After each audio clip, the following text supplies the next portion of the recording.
দুইজন লোক হেঁটে যাচ্ছে, একজন হচ্ছে সুদানি, একজন নেবলিস। তো ওরা এখানে কাজ করে, তো ওরা পাখারা দিচ্ছে।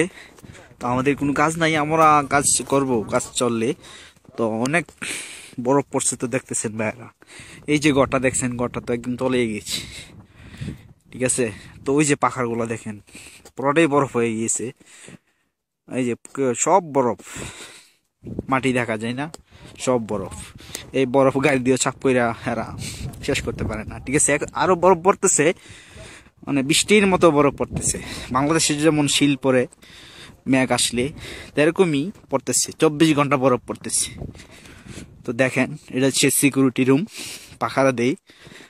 যারা এটাতে কাজ করে তারা ঢুকতে পারে, অন্য কোনো লোক ঢুকা নিষেধ, ঢুকতে দেওয়া হয় না। ওই যে দেখেন ঘরটা একদম বরফ হয়ে গিয়েছে।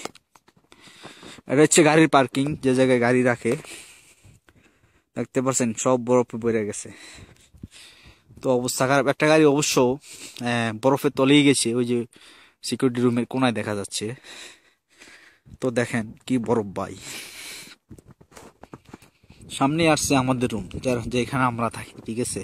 তো আমাদের রুমের উপরে অনেক বরফ দেখতে পারতেছি। এই যে একজন নেবলিস ছবি তুলতেছে, তার নাম হচ্ছে জন। সেই জায়গায় মেকানিক্যাল কাজ করে, ইলেকট্রিক্যালের।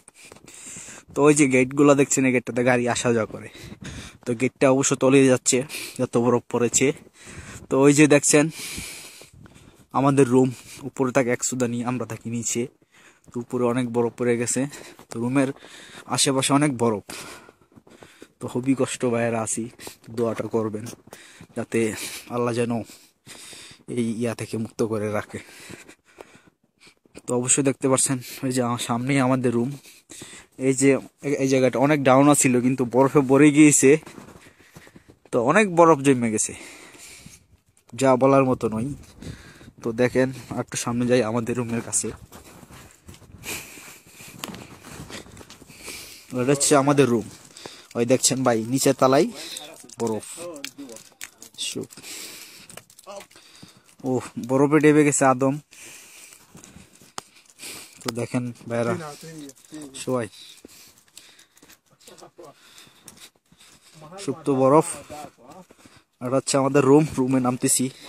রুমের সামনে দেখছেন ভাই কি বরফ পড়ছে, গাছগুলো তো সাদা হয়ে গিয়েছে, দেখতেই পারছেন। তো অনেক কষ্টে আছে ও।